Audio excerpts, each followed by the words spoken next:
Thank you, Yenten. I really appreciate it. I'd like to start by thanking all of the friends, members, and volunteers of Karma Triyana Dharmachakra Monastery for hosting this program and inviting all of you to join it. I really, really, thank and appreciate all the work that goes into creating the Zoom link and opening the Zoom room and so forth and so on. And I'd like to thank you, Yunten, for being our Zoom host, and also Lama Mark for providing our Mandarin language translation. So before we get going this evening, I think it's a good thing to open with prayer. So Yunten, if you would do us the honor of bringing the prayers, very good. I'll tell you what, this modern digital age, we even have prayers that appear on Zoom. It's all good. So let's dedicate this evening's class to all suffering beings and make the aspiration that by studying these things that we will be of benefit to others. We'll start with the Karma Kaji lineage prayer. O dorje chan chen te lon harodang marpa mi la chu je kam po pa du sum she ja kun kien karma pa che shi chun je chu pa tin dang Drita sao sum pa den tru pa so samblam cha ja che lang han ye pe nyam me dro gun da po ka ju la so adip so ka ju la manam ju pa tin no nam tar chin ji lo shen lo kom ki kam par sum pa jem Say nor kun la cha jen he padang Say dear du ta chu pe kom chen la Ne kur jen pa me par chen ji lo Mugu kom ki go war sum pa jen Menga ter go je pe la ma la Jundu so wa de pe kom chen la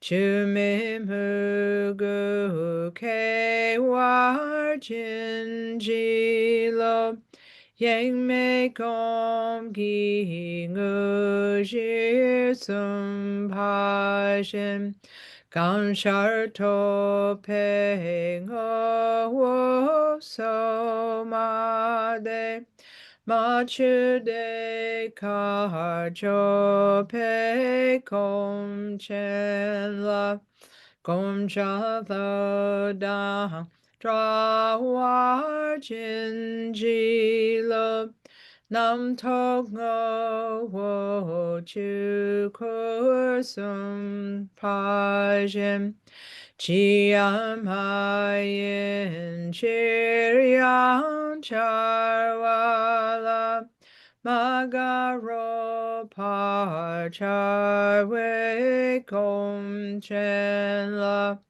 Korde yer me to par jin ji lo Kewa kun tu yanda lama dang Drao me chu ki pa la lon chu ching Sa da lang gi yen ten rab so ne Do je chang gi go pan yer toy sho Doje changi go pan yer tosho.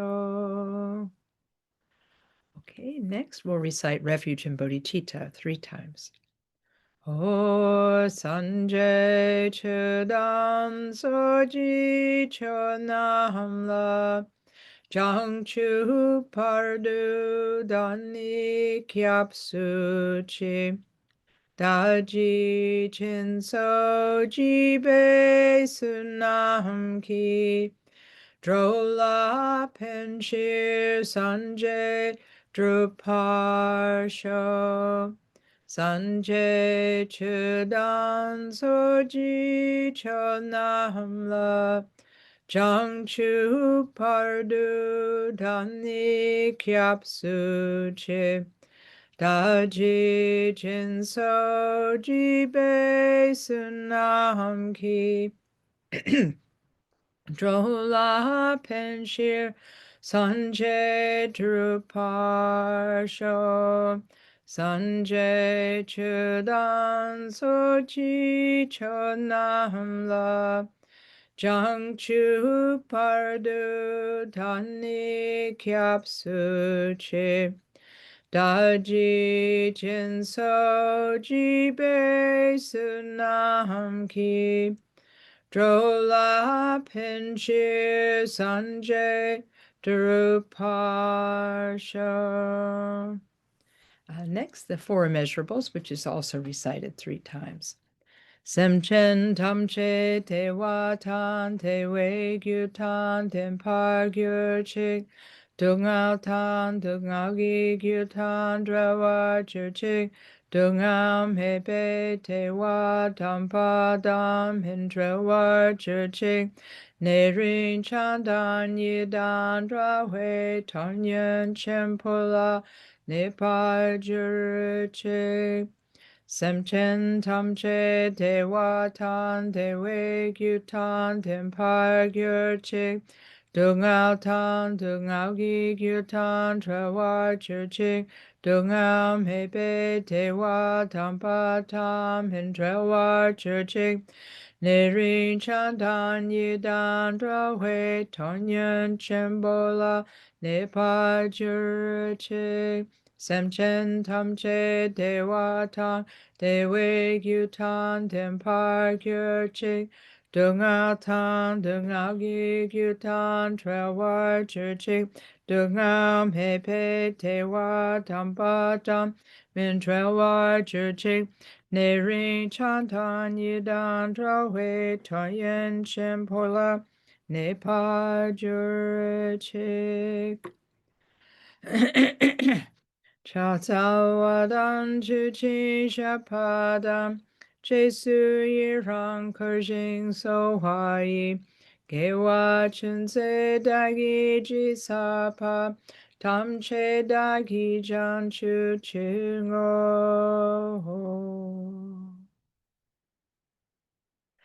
Okay, thanks everyone. Okay, so this evening, we'll pick up where we left off last week. What we're covering right now is the 7th of the 7 points of mind training. And there are 20 mind training slogans in this section. Last week, we started the 7th part of this with understanding the themes. So let's take a quick look at our agenda, at our discussion points. See if I can bring it up here.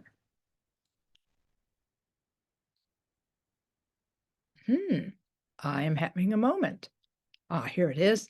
I knew I could find it.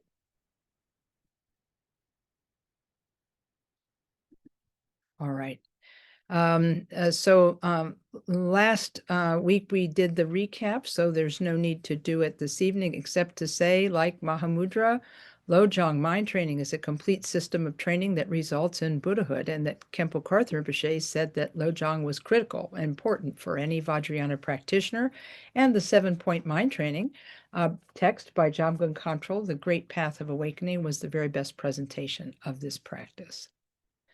So now we're in point 7. We're coming around to part 2 of point 7. We covered last time. I went a little past what I was supposed to do. I went a few slogans longer, but let's recap to where we are now. So let's see. Let's move this up here. Okay. Oop. I have to adjust my Zoom screen so that I can. Oh, this may or may not work. Trying to grab hold of my Zoom banner and move it. There we go. I knew we could do it. All right. So now we're moving on to point 7, where we round out our instruction in the Lojong path by fine-tuning our practice.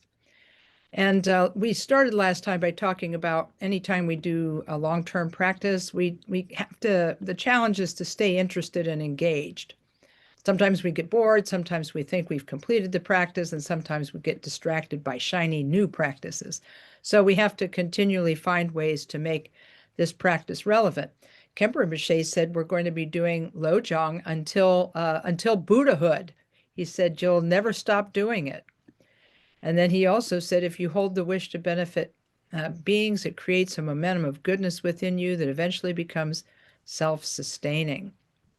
So point 7 asks the basic question: how do we expand our mind training and prevent it from weakening? And we do this by continually refreshing the wish to be of benefit to sentient beings, and by watching out for those habitual little schemes that we started talking about 2 classes ago, that allow us to exercise our ego fixation. And we also attempt to practice the opposite direct discipline from selfishness, which is selflessness, giving victory to others and accepting defeat for ourselves. So, the slogans that we are covering in point 7, slogans 39 through 59, they review the goals of Buddhahood and so forth and so on, and they offer both general advice and show us how to spot subtle ego fixations.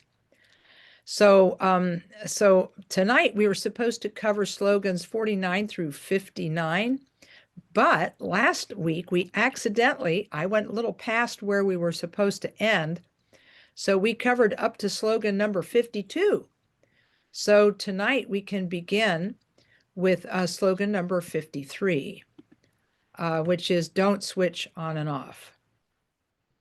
A lot of people ask me how to restart a stopped practice, because, life happens, and sometimes we can practice our meditation and our compassion, our shamatha meditation, our compassion meditation, our nundro, our mantra practice. We get pretty regular so that we practice a little bit every day. But then life happens, and I was one of those people. I started doing a practice, and then I had to quit doing it because I got sick.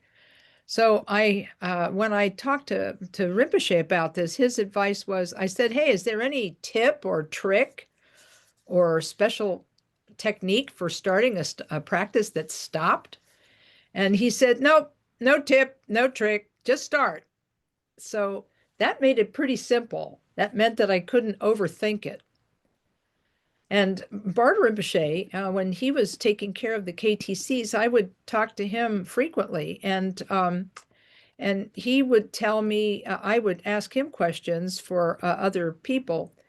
And one time he remarked that sometimes people take on too much practice and they get overwhelmed by it. There was a young man who came to him saying, oh, I've taken on this practice, I've taken on this practice. And he named off like 4 or 5 different practices that he had taken on.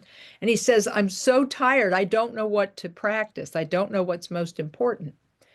And Barter Rinpoche said, well, he said, sometimes that happens. We get overwhelmed. And he says, when we start to feel overwhelmed, it's actually important to cut your practice back and do less. Now, I know that sounds strange, because almost always our teachers keep telling us, practice more, practice more, practice more. But what he was getting at was the overwhelmed feeling, the feeling of being overwhelmed. He said, because what that can do is it can make you have a distaste for your practice. You can begin to actually form a resentment about your practice. And he said that's not healthy for you, and it's not healthy for anyone, really. So he told the young man to actually to find out what were the most essential practices and do those, but let the others go for the time being. And I talked to this young man a few weeks later, and he said hearing that advice really allowed him to have compassion for himself, which was something that he hadn't really previously thought about. And if you should wonder, well, what's the most important practice for us to do? Fortunately, Khenpo Rinpoche gave us a protocol for deciding our most important practices. He said, if you are a Nundro practitioner, that should always be your first priority. You should always do that first and make sure you get at least some of your Nundro practice done every day if you can. Now, if Lojong is our main practice, well, then we have to make sure that a little of that gets done every day.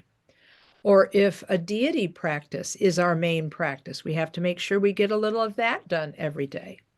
So he said, your first priority is your main practice, whatever your main practice is. The second priority, he said, is any practice that you have made a samaya commitment to do.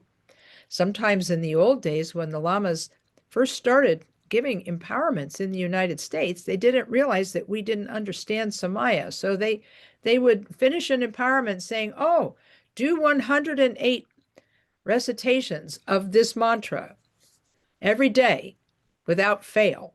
And then they would go to then the student would go to another empowerment. And the Lama would say, do 108 mantras of this every day without fail. After a while, they began to feel a little on the overwhelmed side. So the Lama started adjusting the samaya that was given at the end of empowerments. And now, mainly in the United States, the samaya is to continue the practice that is your main practice and increase your practice where you can.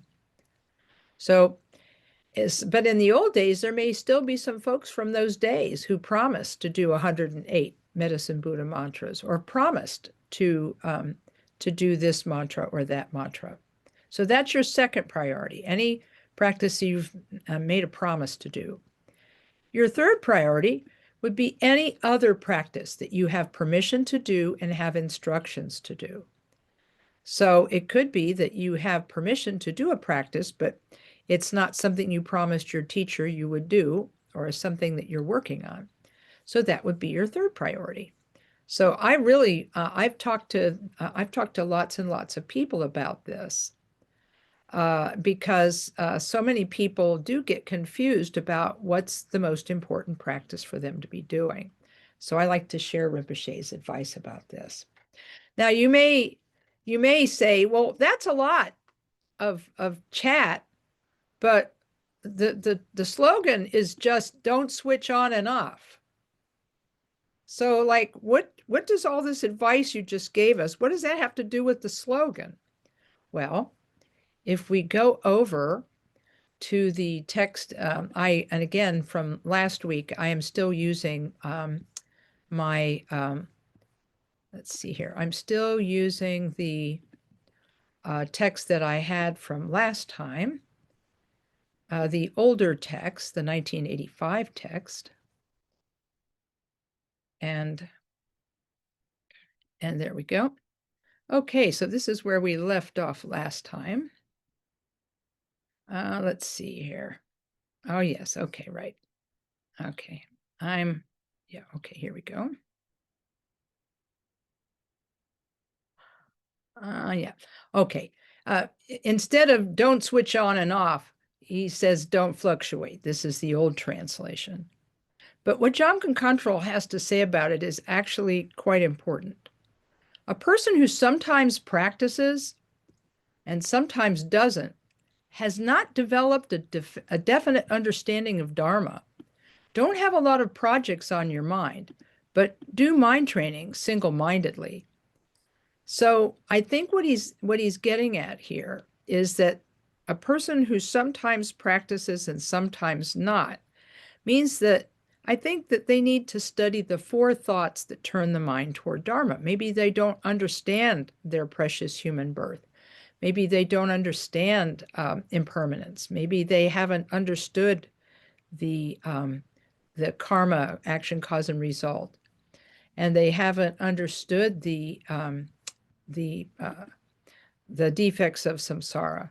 So what this means is because they haven't understood this, sometimes they'll practice and then they just won't because they just don't feel that it's useful. They don't see the point. And this isn't about a practice that gets interrupted because of sickness. This is just a person who loses interest.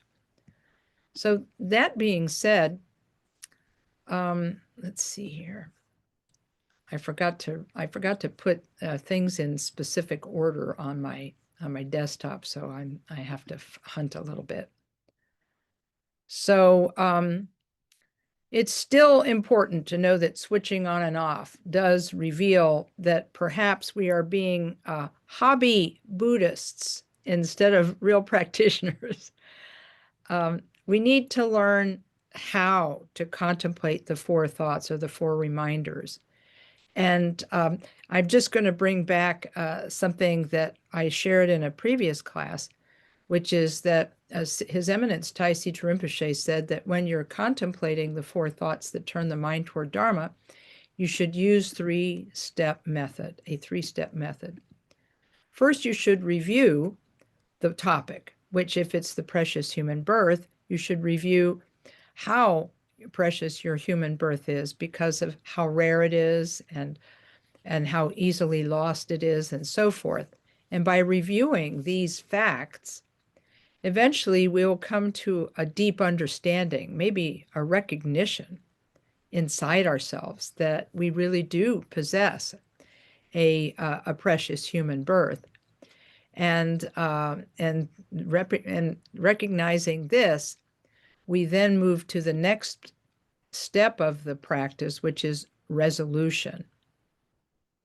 We have to resolve to practice the Dharma as a result of understanding the precious human life, as a result of understanding impermanence, as a result of understanding karma and the defects of samsara. So I wanted to make sure I covered that point since it really is the main topic that he's talking about. Because he says, in the next slogan, the Chikawa Yoshi Dorji says, train wholeheartedly. And for this, I tell people, try not to be distracted by shiny new practices unless you and your teacher have discussed them.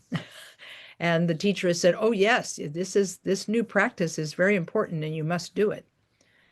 And try your best to never abandon the practice of bodhicitta training. Always remember your Tonglen and always remember your Lojong.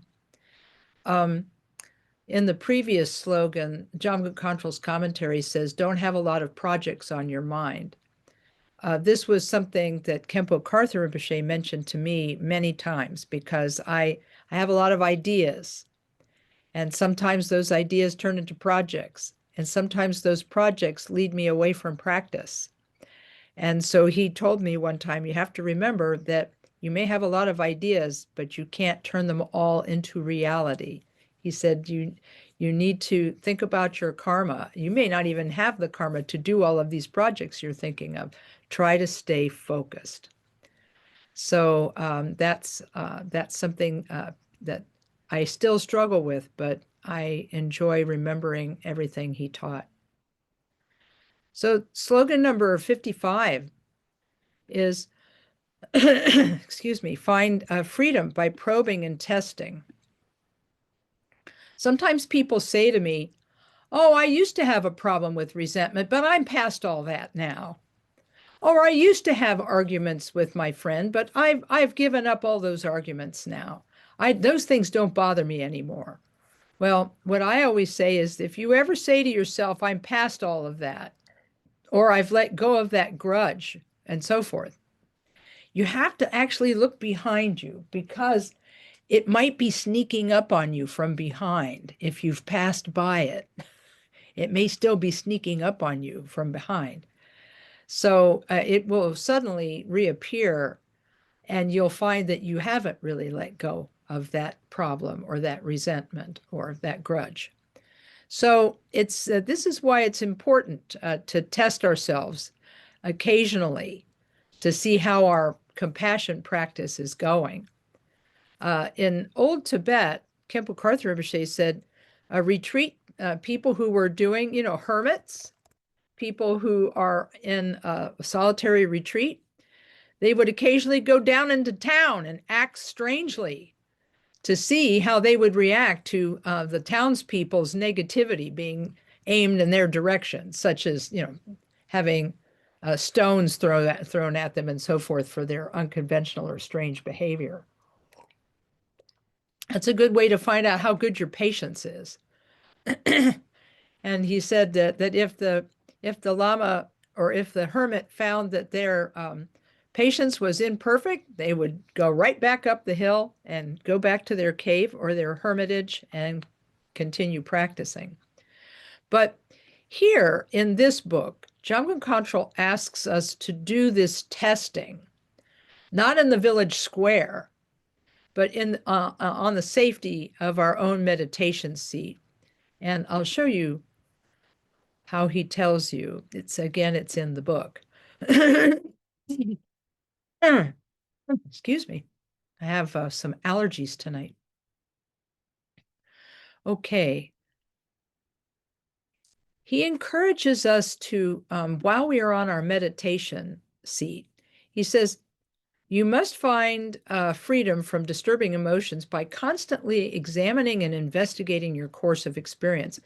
Therefore, he said, when you're sitting on your seat, turn your attention to an object that gives rise to disturbing emotions. Like, for example, maybe attachment or aversion. Then carefully examine whether these negative emotions arise or not. So maybe you'll think about somebody who said something that really offended you. And so you bring that up in your mind. Oh yeah, so-and-so said that bad thing about me. And then you look at your stream of being, your mind, and see if some anger maybe is rising up in your chest and you're starting to feel angry. And then he says, oh, well, if negative mental afflictions do arise, apply your remedies vigorously. And we all remember the number one remedy, which is the 3 objects, 3 poisons, 3 seeds of virtue remedy, which is that you think, may my anger contain the anger of all sentient beings. And by my working through this moment of anger, may I and all beings be free of anger. And may we all become Buddhas, the complete freedom from anger. So in other words, we have to consciously and purposefully bring up things that upset us and then use remedies on them to see if the remedies are working. Then, after you've used your remedy, look at your ego clinging to see what it's like.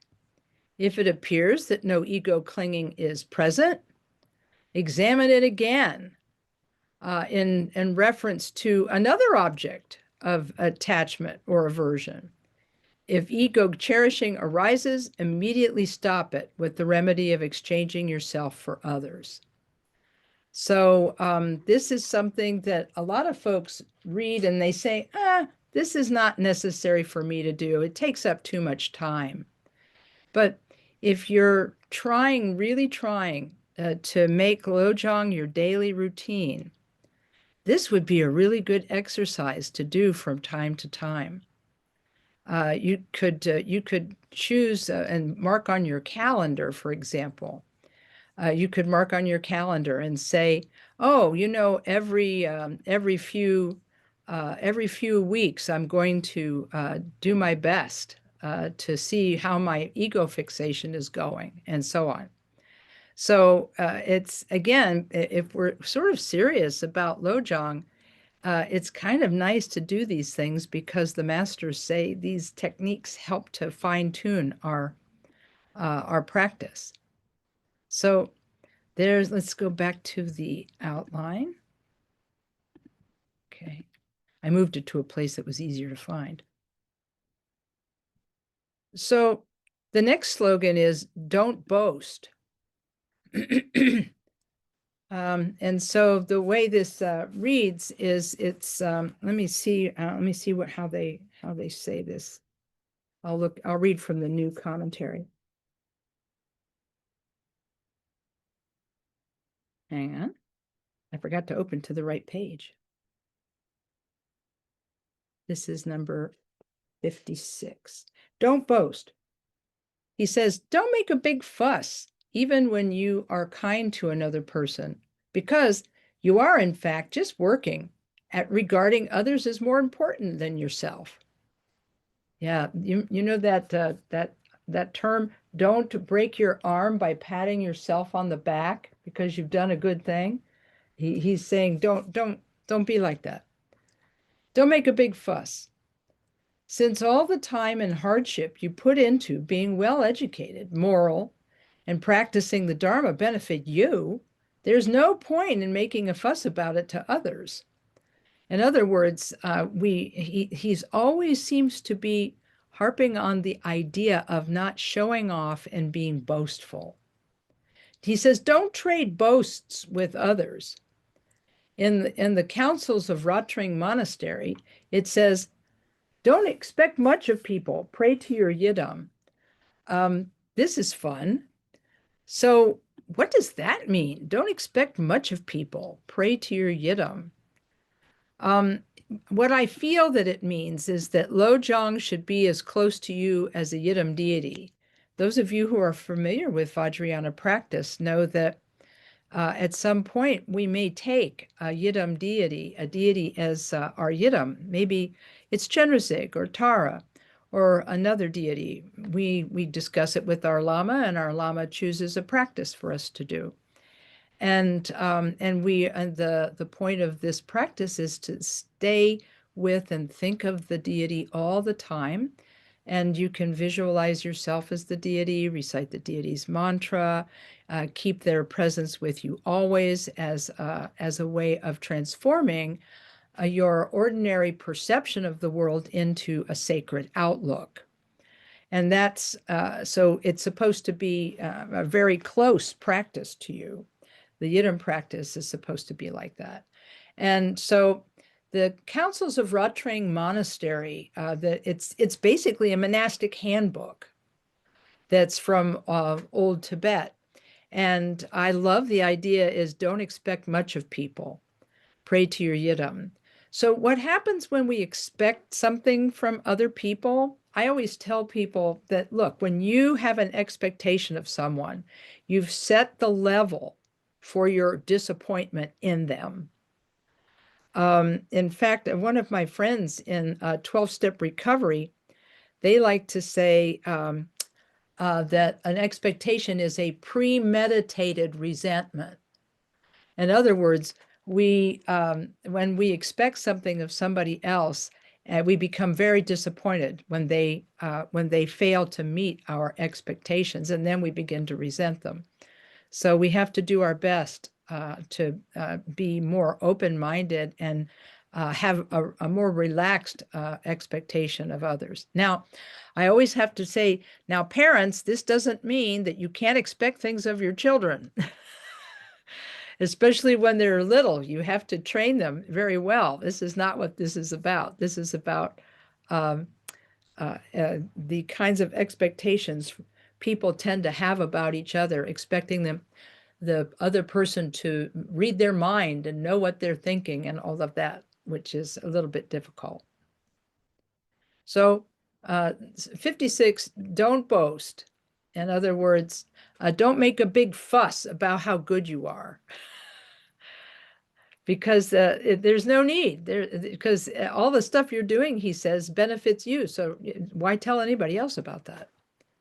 Anyway, that takes us to the next slogan, slogan number 57. Don't be hypersensitive. It's so important these days because so many people get so angry so quickly for for all kinds of different reasons, but my goodness. Let me show you the commentary on this. In the Jamgon Kongtrul's commentary, he comments on this. He says, don't take a jealous attitude toward others.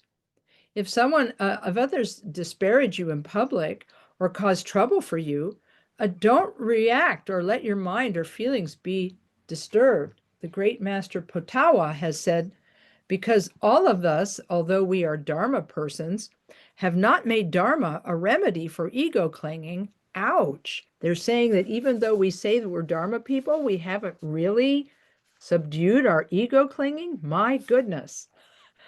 We are more sensitive than a newly healed wound. We are more caught up by irritations than Song Sen. And when you go to the footnote, it explains that it's a local spirit that has a reputation for being hypersensitive. This is not effective Dharma. Dharma, to be effective, must remedy ego clinging. That's the bottom line. So what we have to do is we have to do our best to not react and not seek revenge or to harm others. So the next slogan is oh, I like this one. Hang on, I've got to go to the other screen. Don't be hypersensitive. Okay, here we go. Don't be impulsive. Number 58. People just love to overshare, don't they? I read an article in the paper today about workplace oversharing. Many people in offices are oversharing about their personal lives, and it's causing some people to be upset. But what's more interesting is the reason behind oversharing is the assumption that other folks should be interested in us, right? So, oops, I have to do something here. Yep, there we go. There's an assumption that folks should be interested in us. And so, of course, we tend to be impulsive. So the commentary only has one sentence. Don't trouble the minds of your companions by showing your pleasure or displeasure on every little matter. I have to keep reading this over and over again because this is a problem I have. When I'm really happy, I get giddy, and when I'm really unhappy, I'm very sad. So I have to try to be a little more even about that. And then the last slogan, don't expect thanks. Let's face it, we all secretly want to be honored. We want people to think we're great. And when we're Dharma people, we want Dharma people to think we're great. This is a little bit of a problem because it accidentally increases our ego fixation. It's really a waste of time and energy, and it defeats the purpose of Lojong, which is to remedy our ego clinging. So here's what he says. Don't hope that others will express their gratitude in words of thanks for your own practice of Dharma, you're helping others, or you're practicing virtue. In a word, get rid of any expectation of fame or prestige. So, that's, he's telling you, yeah, you finished studying Lojong, yay for you. But don't think that you're something special. So he says all of these points of advice, these, the seventh point is about these are means that will strengthen mind training and prevent it from weakening. And then he says, and then let me show you this quote. It's kind of nice. Let's see. This again is from the older version of commentary. Gyaltse Rinpoche has said, and Gyaltse Rinpoche, by the way, is Togme, who wrote the 37 Actions of a Bodhisattva. That's why they call him Gyaltse Rinpoche, because Gyaltse Ladlin is the name of the book he wrote. Throughout our lives, we should train well in the two kinds of bodhicitta, using both meditation and post-meditation practices, and acquire the confidence of proficiency. And then Jamgon Khantrul says, make an effort to follow this instruction. So I know that I raced through some of the slogans last time, and I feel a little bad about that. But I feel like I think we've now got some extra time to have a discussion if people are interested in that. I have to double check something. I believe that next week is not the Q&A. Is that right, Yunten?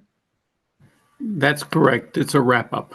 Okay, it's a wrap up. Okay, so I will save the next parts and do that next time. And believe it or not, if we're 45 minutes in and we're done with the main presentation of the slogans. Can't believe it, but I'm open to any questions you might have about some of the, more interesting points. Like, I know that a lot of you have studied this previously, but some of you are studying it for the first time. And I guess what I really want to know from all of you is, like, has this been helpful to study this? And, sort of what benefits has it brought to you, if any, or have you noticed anything different about how you respond to other people or how other people respond to you? I'm kind of interested to get a little bit of background, and we can do that through, you can type questions into the chat, or you can tell me, you can use the raise hand function. Because I feel like these techniques are simple, and yet they're hard for people to remember because habits are so strong. But I just kind of want to get people's comments and questions about how is this working for you or not? Because I'm fascinated. Yes, Tom.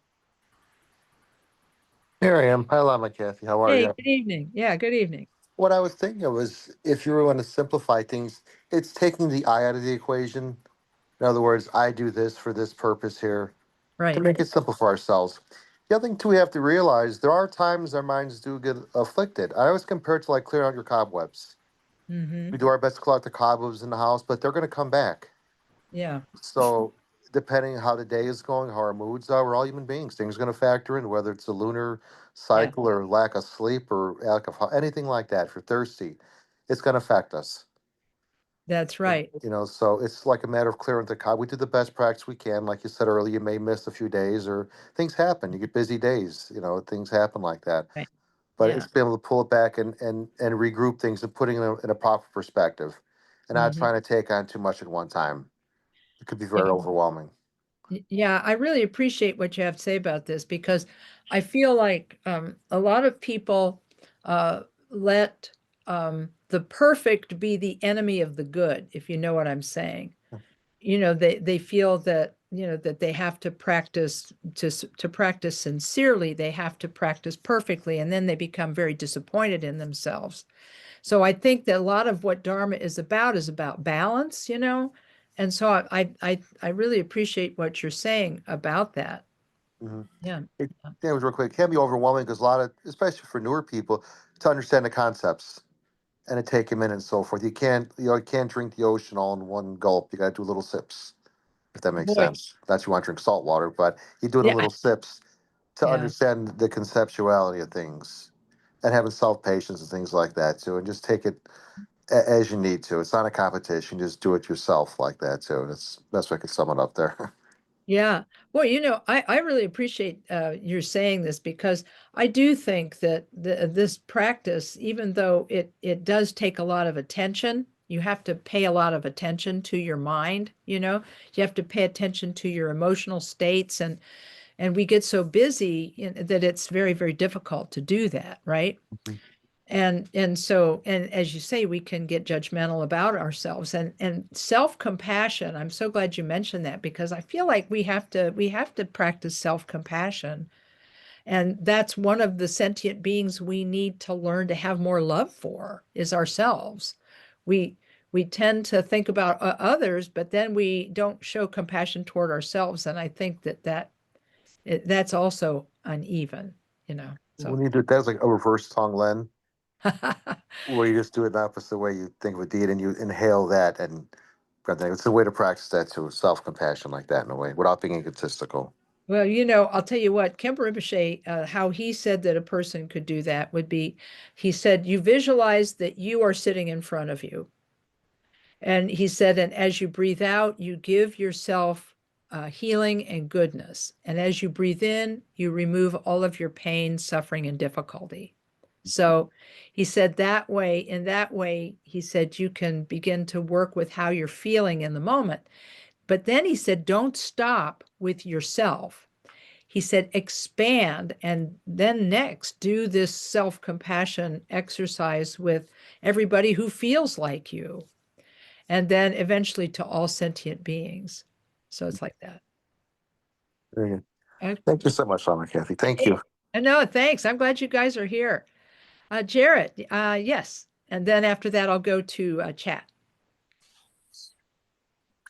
Oh my God, it's so great to be here with you. And I really greatly appreciate you reading this, because it's just nice to hear that. And it's almost uh, validates some of the thinking I have, because, when you think, oh, I shouldn't do that, or you're critical of yourself, to me, this kind of helps guide the way to be kind, because I know I've sometimes am hard on myself if I don't do my practice a certain way.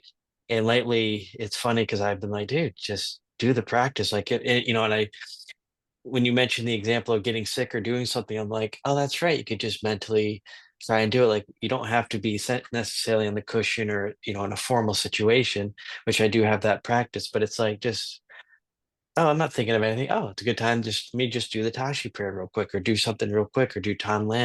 And I just wanted to share that I've with the Tan, I do that every day as part of my practice. And now that I've been doing it consistently for, actually, I don't even remember. It's been a long time, because I really enjoy that idea of just like shining light from my heart to everybody. And I've started to notice the changes. It's like I'm not as threatened, I'm not as bothered. And I had a situation recently where I was with a friend, a new friend, and a homeless guy came up and says, "Hey, I'm in trouble." We both were like, "Oh, what do you need?" I mean, she ended up pulling out some money. We helped him, but he sat there and was like, I'm just worthless. And I'm going, dude.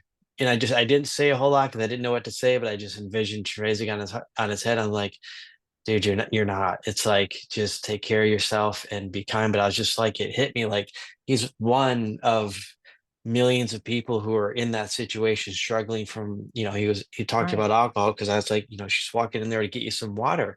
He was like, oh, she's going to get me a drink. I'm like, well, you need to hydrate, buddy. It's like because I have, but look at all I got. I just have my bags and everything. And I kept thinking, it's like, dude, that's the mundane aspect of it. But I just sat there and I was just like, but what was neat is I wasn't threatened by him. I was just like, oh man, he's Yeah. struggling. But she noticed it too. He sat down with us for a few moments, and she handled it quite skillfully. Because I was just like, I don't know how to deal with this. I'm not a, Right. but I just sat there and was like, yeah, man, let me listen to you. Because that's the first thing that came up to mind, was just listen to him and be Mhm. present with him. And right now, that's the best you can do, and send him love. And I'm starting to see where that's been helpful. But within these teachings and these slogans, it's really kind of neat to Mhm. kind of help guide the mind. It's like, oh, am I doing this right or doing this wrong? Because I beat myself up a lot over it. And like I think one of the slogans was like, just be kind, just do your best. And so I Right. just wanted to thank you for providing the teachings on these slogans, and they're very helpful. And your commentary as well is wonderful. So thank you. Yeah, no, I do appreciate that. And something you've said is really interesting that, and I think it needs, I just want to say a couple more things about it. And that is just being able to listen to someone is a great act of generosity. It's a great act of openness and generosity to how they are, and what's going on with them. I have a friend who's a Christian minister, and he posts on social media from time to time, and he said, don't, for heaven's sake, he was doing it in an ironic way. He said, for heaven's sake, he said, don't talk to people who are begging at the roadside. You'll find out things you don't want to know, meaning about the limitations of your own kindness. you know he said, so definitely don't talk to them, because they'll confront you with your own lack of kindness. And he says, and definitely don't pray with them, because that's really bad, because then they may actually get inspired and feel better. So I really love the idea of being able to engage people. Now not everyone can do this, because we do have fears about personal safety and things like that. But I think we have to do what we can when we're ready, what we can when we're ready. And it begins with listening. Kempo Rinpoche said that when a new person comes to your Dharma center, he said, for example, he said, when people come to Dharma centers, he said, they don't usually come to a Dharma center because they're having a good time in their life. He said they come because they're troubled about something, and they want, they want something that you have. And so he said, so the first thing you should do is just listen to them. Listen as completely as you can. And then he said, just offer whatever simple thoughts you have for them. You don't have to get all up in your head about it. Just say something from your heart. And so I thought that was interesting. The second thing you brought up that I thought was interesting was about mistakes. I think I've already shared with you a set of notes from a teaching that Kempo Karthar Rinpoche gave a long time ago, which was called Tonglen in Daily Life. And he says something, let's see, he says something about this, and if I can find it. Oh yeah, there it is. Well, see, I got lucky tonight. I just want to share this one thing with you because it's kind of cool. Okay. Yeah, here it is. Okay, really good. Because from this teaching, there was this real interesting thing he said, because he said, he says, he's talking about, Tonglen and how it works and how helpful it is and so forth and so on. But he said, when you make a mistake out of confusion, he says, instead of giving yourself a hard time, he says, you should accept the mistake and realize that it arises from the confusions that come from negative karma. So you can think like this: everybody has made these mistakes. So now I take on all of their confusion. So even if you make a mistake out of confusion, that mistake can become an object of virtue. And so I just wanted to share that little bit of wisdom from Kempo Rinpoche with you, because a number of years ago, the only article I ever had I ever wrote for Tricycle Magazine was titled "Your Mistakes Are Progress, if you can use them in this way." So you can look that up, and if you need a copy of it, I will try to put one on the class page. But it's all based on this one statement that Rinpoche made in that teaching back in 1989. So I appreciate you bringing that up. Yeah, that's powerful. Thank you. Yeah, no, I appreciate it. So I said I would start on the group. Now I'm going to go over to the chat. Ada says, the benefit I have received so far is the encouragement through your comments and personal experience while reading through the text. Oh, that's kind. That's very sweet. Thank you. Then it's the guide in the text. Yeah, I'm glad to hear that the experience that I've had teaching this book for, I've been teaching this book now for almost 30 years. It's like, is it anybody that old? And it was Khenpo Rinpoche's gift, really, that he asked me to teach this, and he said, use this text because it's in English and people can understand it better. So yeah, so I appreciate that. And then Marianne says it's been very helpful in countless ways. So that's good. It's good to know that there's some benefit coming to this, from your doing the practice. And then I'm going to take one more from the chat, and then we'll hop back to the hand raised. Donna says, this Lojong practice has been one of the most important in my recent life. It has confirmed many things I know to be right, and that I am weak about. Well, join the club. We're all there. That's why Rinpoche said we're going to be doing this until we become Buddhas, So anything this beautiful cannot but lead us in the right direction. Absolutely. Yeah, no, I appreciate that, because I'm so glad you said this, because I've thought this myself, but I use different words to think about it, but I really like the way you stated it. Anything this beautiful cannot help but lead us in the right direction. And I think this is because deep inside, we know right from wrong, and deep inside, we know kindness is the way. And even though the world at this moment in particular is telling us it's not the way, we know it is. And it's important for us to be able to practice it, even if all we can do is practice it in our heart and our mind. And and even if we don't attain Buddhahood in this lifetime, through doing these practices, I feel like there is no better way to live one's life than to use these principles and live by these principles. There's just so much deep satisfaction in living this way, because we don't have as many fears or worries or concerns.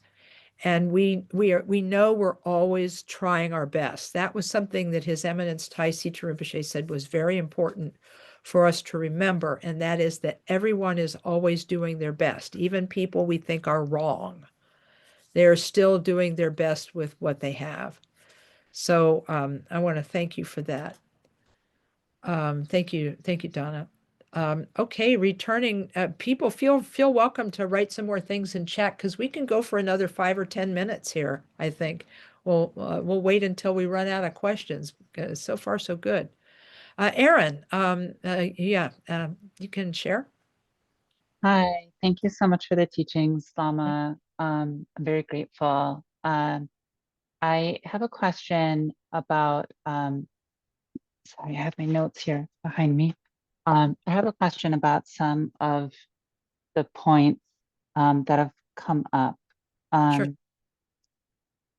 Kind of a general question, not about specific ones necessarily, but I'm wondering how in difficult close relationships, like with family or very close friends, things like that, how these can be applied. Some of the things like, don't expect thanks, or Sure. Don't get caught up in irritations, and so on. Applying these without making yourself a welcome mat necessarily, or without totally going off into like idiot compassion. Oh, sure. Because I feel like I certainly have found myself doing that sometimes, and it can, instead of building resilience, sometimes it can be very draining instead. Right. So I'm just curious how you might handle those sort of situations, any advice you might have in order to not, I feel like I can maintain like that kernel of compassion of not wishing, them to suffer, wanting them Right. to have benefit. But some of the specific points feel like it could really, like I said, I guess like for someone like me at least, make me feel like a bit of a welcome mat sometimes, where I'm just like totally drained, and Yeah, I'm not getting right, anything back. right. That sort of creates a balance. I don't know. I Sure. hope that makes sense. Oh yeah, it does. This is actually, I really appreciate the way you've articulated this, because a lot of people feel this way when they study mind training. They really do. Kemper Rinpoche, even in that little teaching where I quoted the thing about the mistakes, Mhm. there's another part in that teaching. And again, I will make sure that it gets on the class page so everybody can read it. Where he says that when people hear about becoming selfless, becoming more selfless, he said they worry a little bit, like maybe they won't take care of themselves. But he said, you're not being asked, to give everything all the time right now. He said, you're being asked to give what you can Mhm. as you are ready. So sometimes we're not ready. Yeah. Okay, so that's one thing I want to say. Then I have two short stories to tell you. And the first is a story I think I told earlier in this class, not tonight, but at one of the earlier classes. A woman came up to the question microphone one day when Khenpo Karthar Rinpoche was teaching at KTD, and she said, I have a problem in my family. My family member, it was her brother. She said, he drinks and he's a pretty bad alcoholic, but he's always asking me for money. And I just, I've been giving him money for months and months and months, but I know he's not using it to take care of his family. He's either drinking it or gambling it. So I feel like I want to stop giving him money, but how can I? He's my brother, and I'm supposed to love him and help him. What should I do? And Khenpo Rinpoche um, said, look, right now we're not bodhisattvas yet. We're not enlightened beings yet. So he said, so right now our compassion has limits, right? We have limits to our compassion. And there are some things beings that we just can't have compassion for, or situations that we just can't have compassion in. And he said, you'll know when you get there. You'll know when you have reached the limit of your compassion, when you begin to resent the people you are trying to help. He said, when you feel that resentment for the people you're trying to help, you've gone too far and you actually need to back up and help them less, because the resentment is poisonous to you. And so you have to do your best to back up from that. So he said, it would not be wrong for you to say to your brother, I have helped you as much as I can, and I can help you no more. And I feel like that was one of the best answers that I could have imagined for that question. He's actually allowing people to be human and imperfect, right? We only have this much compassion right now, and we will know when we have gone past our level of compassion, when we start to feel that resentment, and we have to back up. We have to help them less. And there's another situation that arose in a question that was asked, and this time it was asked to a Barter Toku Rinpoche at a teaching that I attended. A woman came up to the question microphone and said, I have a friend who's in an abusive relationship. And I really feel sorry for her, and I think that she should leave the relationship. But she says she can't because she's Buddhist and she feels a great deal of compassion for the person who's abusing her. And Barter Rinpoche, he sat and thought about this for a moment. And he said, just because you are compassionate doesn't mean you have to be wrong-headed about it. He said, it is never wrong to tell someone to stop hurting you. And that also has stuck with me all those years. It is never wrong to tell someone to stop hurting you. So if we take all three of these comments and statements from our teachers, what I think we're being told is we only have so much compassion right now. We should, of course, always be trying to expand our compassionate reach. But if it's starting to cause us trouble, we have to back up. And the other thing I think it's telling us is that we should have compassion for ourselves as well, and that it is okay to set boundaries with people and to talk to them about your feelings and what you can and how you are feeling in the relationship. So I don't know, Aaron, how do you feel about these stories? Are these helpful, or is there a part of the question that I haven't quite covered for you yet? You can type it into chat or ask. Because a lot of people ask this question. Yeah. Aaron, if you're trying to talk, you need to unmute. Oh, sorry. Oh, darn. Yeah. Let's see. Oh, she says, not trying to talk. Oh, oh, okay. All right. Just a bad signal here. Okay. So Aaron, was it okay? Was the answer okay, or am I missing something? That was my question to you, because sometimes I get involved in a story that I'm telling and then I forget part of the question and I missed it. No, thank you for bearing with me. I really appreciate it. Yeah. Yeah, and if I missed anything, I'll catch it when I rewatch. Thank you so much. Okay. Yeah. Well, it's trial and error for me. You know what I mean? Yeah. Because sometimes, there's some people we have to be compassionate for by telling them that they've hurt us, Yes.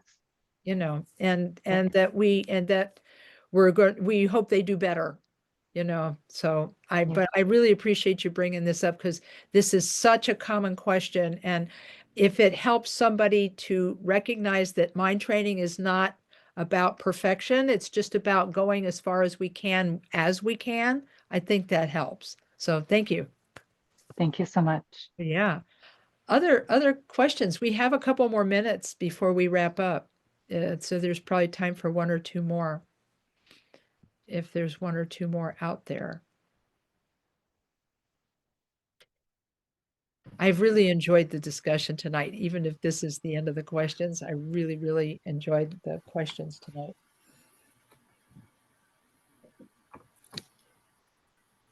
Okay. One thing I want to mention, next week, we're going to be covering the additional teachings of the mind training lineage. These are this is the second part of the book. And since I have a tiny bit of time, if it's okay with you guys, I'm going to get a jump on it because I just realized I have to cover a lot of pages next week. So if you guys don't mind, I'm going to hop back into my outline and just read the ending for you, okay? So let's see if I can get this up for you, because I just thought if I can take 5 minutes to go through the ending, that would be super cool. Okay. Okay. Oh yeah, I picked the wrong screen. Okay. So the concluding verses say as the 5 kinds of decay spread, this practice changes them into the path of awakening. This instruction, the essence of elixir, is a transmission from Serlingpa. So Lojong, let's face it, is unlike any practice anywhere. The Tibetan tradition is lucky to have it where others don't have it at all. It's missing from so many different traditions of Buddhism in the world, but the Tibetan tradition somehow got it. And the Indian tradition somehow got it because Atisha was Indian, went to Indonesia, got the teaching from Sir Lingpa, brought it back to India, taught it in India, and then took it to Tibet. And he says, here's what the 5 kinds of decay are. A lot of people say these are, difficult times, and they're right. The times are kind of deteriorating. Sentient beings are deteriorating. Life is deteriorating. Emotions are deteriorating, and outlook are deteriorating. So Jamgon Kongtrul says, since the 5 kinds of decay, the times, sentient beings, life, emotions, and outlook are steadily advancing, happy situations conducive to Dharma practice are few, and disruptive and adverse conditions are proliferating. So he's basically saying, if you think that the world is kind of going to hell in a handbasket, you're right. There's a lot going on right now, and and by the way, he wrote this in the 1800s. So it seems like the world has always been on the teetering on the brink of disaster. We just think not. So Jamgon Kongtrul says, while the remedies and other teachings may not be effective, for someone who uses mind training, virtuous activity increases directly with the proliferation of adverse conditions, just as the flames of a fire become stronger and stronger as more and more wood is piled on. This teaching, he says, has a special feature that others lack. It changes all disturbing emotions and adverse conditions into the way of awakening. And I feel like this is an important point, because what do we have no shortage of? We have no shortage of negative things happening in the world. We have no shortage of negative things happening in our lives. And we will always have adverse conditions. But if we can use the slogan, 3 objects, 3 poisons, 3 seeds of virtue, and take on the negativity of others with our own negative mental afflictions, this is what he means by it's like putting more and more wood on a fire, and that makes the fire stronger. And so with the proliferation, he says, of adverse conditions, our ability to practice increases. It doesn't decrease, it increases. Those of you who are familiar with the story of Garchen Rinpoche, the great master of the Drikung tradition, know that after the failed uprising in Tibet in 1959 that caused His Holiness Dalai Lama and many others to leave Tibet, Garchen Rinpoche stayed behind, was arrested, and put in prison. And he said that having memorized the 37 actions of a bodhisattva protected him, because otherwise, he said, I would have hated the people who were my captors. And he said, and I didn't. He said, in fact, I felt sorry for them, he said. So it's something that's important to remember, that these types of teachings can change misfortune into happiness. And Jamgon Kongtrul says these are like the essence of an elixir, meaning these are life-giving. These slogans and instructions are life-giving and will enrich the course of experience and be helpful to everyone, whatever their capabilities. If they're beginners, if they're advanced, it will help all beings. And he said they are profound transmissions from Lord Serlingpa, the very kindest of Lord Atisha's 3 principal gurus. And Serlingpa, who we'll be talking more about next week, was the master who gave these teachings to Atisha that he brought back to India. So now Chikao Yeshe Dorje finishes his 12th century composition called the 7-Point Mind Training with this verse. The awakening of the karmic energy of previous training aroused intense interest in me. Therefore, I ignored suffering and criticism and sought instruction for subduing ego clinging, Now when I die, I'll regret nothing. So Jamgon Kongtrul explains this very well. He says, when the karmic energy from previous lifetimes came to Chikao Yeshe Dorje, when he saw that book laying on the bed of his friend, and he read the line, give all victory to others except defeat for yourself. His only interest, once he found out about it, was this teaching. Through great hardships, Chikao Yeshe Dorje sought and received the root instructions, the key instructions for subduing ego clinging, from the great father and son lineage of Atisha. When he had trained well on these methods, he cherished others more than himself, and never again did any concern for his own desires arise, because he had acquired confidence in realizing the purpose of entering Dharma, the purpose of human life. He regretted nothing. And then it says the last two verses above are the concluding comments of Chikao Yeshe Dorje, the author of this teaching. So I thank you for letting me work ahead again. And so that next week, when we pick up the thread with the teachings that Sir Lingpa, the parting instructions of Sir Lingpa to Atisha, you'll see them next week. So we'll talk about those then. So thank you for letting me jump into this. So now we're at the end of our time. I think we could dedicate our merit and then rest our mind for a moment. Does that sound like a good idea? Because I think it would be a good way to end the evening. Maybe we'll do it in the other direction, Yunten. We'll do it in the other direction. We'll sit for a minute, for a couple of minutes, and then we'll dedicate our merit. Okay, that way you can do a little Tonglen, maybe a little shamatha, a little Tonglen. Let's see if I can make the chime.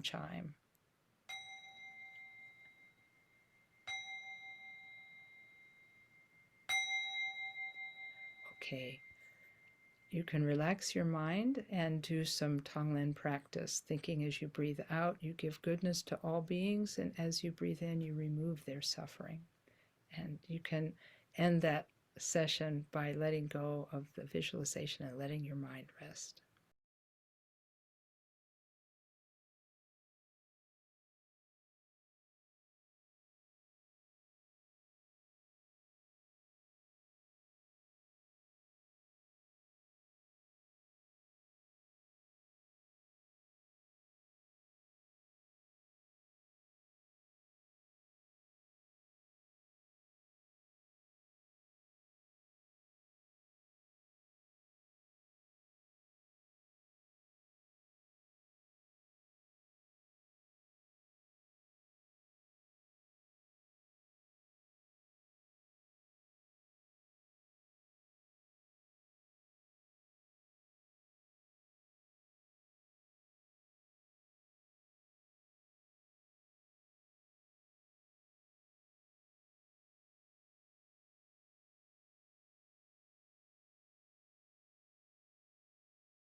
Okay, that's a little bit of meditation. Thanks for sitting with us. Appreciate it. Okay, Yunten, I guess I'm ready now. Sorry about that. All right. Well, we'll gather together all the goodness of this evening's session and make the aspiration that all beings are free from suffering and become Buddhas. We'll start with the long life prayer for His Holiness. O Jiao Kun Nin Che Ran Su Karma Pa Jiao Kun Trin Lei Chi Du Karma Pa Jiao Kun Dun So Huang Kurs Karma Pa Wu Jian Dro Du Trin Lei Shap Ten So Sunam Di Tam Che Sipani Tom Ne Ne Pedranam Pam Che Ne Ke Ga Na Chi Pa Lap Tru Pa Yi Si Pe So Le Dro An Yer Dro Shok Champa Pa Wo Ji Ta Ken Pa Tang Kun Tu Sam Po Te Yan Te Shin Te De Da Kun Ki Che Su Ta Lo Ching Ge Wa Di Ta Tam Che Rap Tu Ngo Sanjay Kusum Ne Pe Chin La Tang Chuni Min Chur Den Pe Chin La Tang Ken Dun Mi Che Dun Pe Chin Lap Ki Ji Tar Ngo Wa Mun Lam Dru Par Sho Du Ji Le Chao Chao Wei Trin Le Pa Karma Pa Ten Ten Pe Ning Po Di Cho Tar Kun Chop Chop Chin Chun Mi Che Ta Para Pel Pel Wei Tra Shi Sho.